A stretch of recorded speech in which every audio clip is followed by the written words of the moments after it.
Welcome back. A playwright and performing artist from the Bronx takes the stage with the story of Sancocho. The play follows two Puerto Rican sisters while they face their journey with family dynamics and cultural divides. On their journey, the clashing sisters reveal deep secrets as they address old wounds. Playwright Christin Eve Cato now joins me to discuss. Thank you so much for joining me. Yeah, my pleasure. Now, can you talk just a little bit about your background in theater and script writing? Yeah, so I started theater in middle school in the Oh. Bronx. We had a little theater program where we did shows like Oklahoma. We did Little Shop of Horrors. We did Grease, A Christmas Carol. It was a fun experience, and I think that middle school experience definitely shaped my love for theater. And then I went to LaGuardia High School for vocal music. Which congratulations on that. That's pretty amazing. Yeah, I mean, Yeah. it was a great experience. That school was just amazing. I mean, Mhm. it opened my horizons. And studying vocal music there, I got more into musical theater. And then post college, I went back into the theater world because I think I went to Fordham University. And when I went to Fordham, it was more about Plan B, whatever that means. When Mhm. you're the first to graduate from college in your family. Right. So, but I studied political science and philosophy, which I mention a lot because it's so integral to my writing process. As a political scientist and as a philosopher, a lot of my work is about activism, is about social issues, is about um, existentialism and how we exist and how we coexist in the world. And so all of that background really informs my writing today, the music, the political science, the philosophy. Well, we definitely see that in your story Sancocho, Hmm. which I'm saying correct. Sancocho. Sancocho. Yeah. Now, can you first tell me what that is? We want to talk about the play, but can you just Yeah, explain of for those who are not familiar course. what that is? Absolutely. So sancocho is a stew, right? And so it's a stew that you find in Puerto Rico, but you'll also find it in Dominican Republic. You'll also find it's a Caribbean stew, and many places in Latin America too. And it has so the Puerto Rican sancocho has a traditional way to cook it is with oxtail or with a beef, like a beef chunk, and it's a stew that just has all these roots in it like potatoes, carrots, yuca, yautilla, um, squash, right? Like all like we call it calabaza. I was gonna say calabaza, but yes, pumpkin, ñame, which are these yams. And so all these root vegetables. You could put carrots and corn, um, and it creates this thick stew that nourishes like a whole family. Like you make a big pot of it. It takes all day, Wow. but it's a stew that really traces our lineage because in Puerto Rico, we have we're a diaspora, right? We're African, we're Taino, right? And so a lot of these roots come from those roots. And so it's a very traditional stew that really traces back our history as a people. Now, can you tell us how you decided to basically name that, for the play and tell us a little bit more about what Hmm. the play is about? Yeah, so as I grew up, like sancocho was a standard meal in my home. Like my grandmother always made it, and it was so good, and it's so healing. There's something healing about that stew. And during the pandemic, I wanted to write a story because I was in grad school, right? I was at Indiana University. I was away from my family, and this is like 2020 during the pandemic, and I was missing all the women in my family. I was alone. It was a very lonely time. And I wanted to, there were just so many things that were coming up for me in that moment. And I was just remembering the strength of my family, the strength of my ancestors. That's what was comforting me in that lonely time.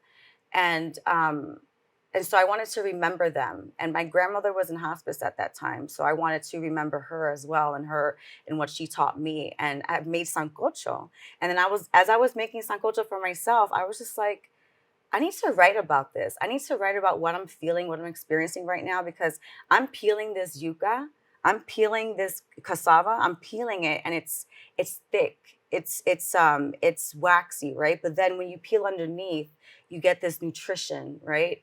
And so I was like, let me peel these layers off and just and write this story about the women that I know, that in my family, in my friendships.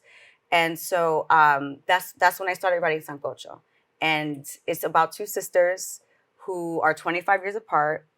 And they come together to discuss some very serious, complicated things, right? Um, and their father's dying, and there's a lot of things to discuss. And when death comes near, there's a Right. lot of secrets. Right. And all the while that they're speaking about these, complex things that are very traumatic and like, full of pain, they're making sancocho. Well, Caridad is the older sister. She's making sancocho, and they're actually cooking it on the stage too. And so this act of making sancocho is a healing aspect to what they're both talking about throughout this play. Now, I understand that this play has an all Latinx cast and creative team. Can you Hmm. just explain why that was important to you? Oh yeah, because I think for me it was important because it was important to have people in the room who really understand the world. I think in order to build it authentically you need people who understand what this place might look like, what this place will smell like, Right. and just to add to the vibes. I mean, like on Sunday night after like our second preview, our producer Nidia had made sancocho at home and brought it to the cast and the crew. And after the show, we were all eating sancocho together. And like that's the kind of experience that we should be having as theater makers, especially when we make stories that hit so close to home. And this story, although it's a universal story, but I know that it impacts a lot of Latinos because it's a common story. Now, I want to touch on just like in this industry, when we're talking about Mhm. movies, TV, and theater, sometimes other people are telling our stories and Right. they may do it like a really great job. But, can you just explain why it's important from, just people in communities of color or even people from the Bronx to like, Mhm. be the ones to tell their own stories? Well, yeah, because they're the ones living it. They're the ones who know what the story is. Like they have the insight.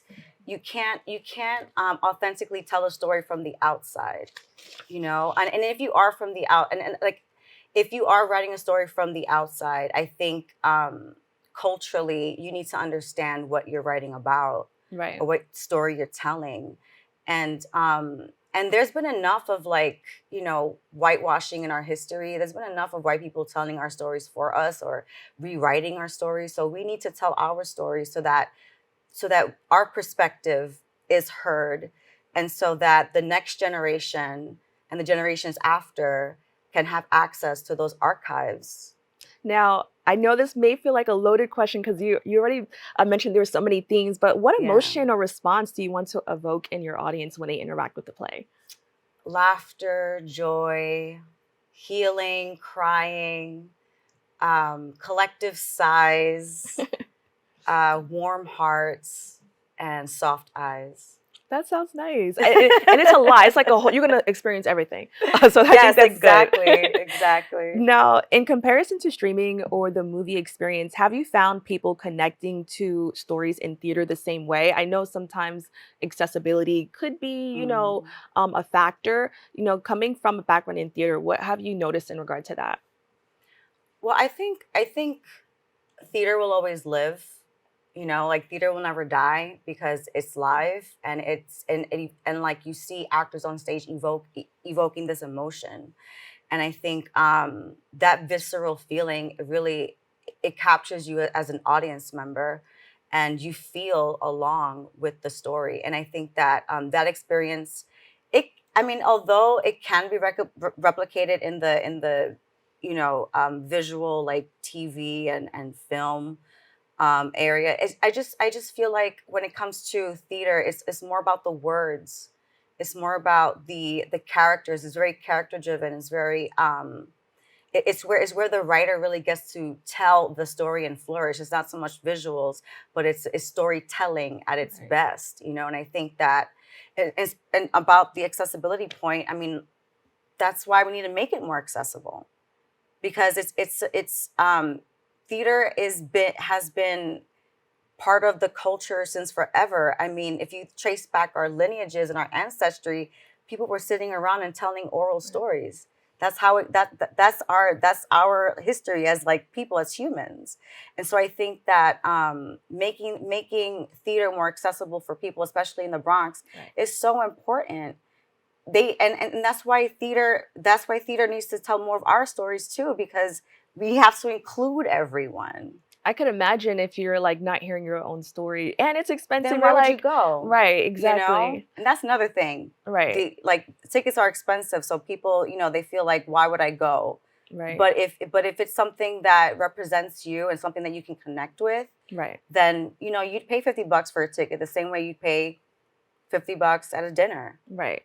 Now, I also want to talk about, just you being from the Bronx and pursuing this. I know for a lot of people, like they're told like that's just a dream or that's not something like you mentioned having like a plan B. Can you just Mm. talk about that for a lot of people who come from the Bronx or low income areas?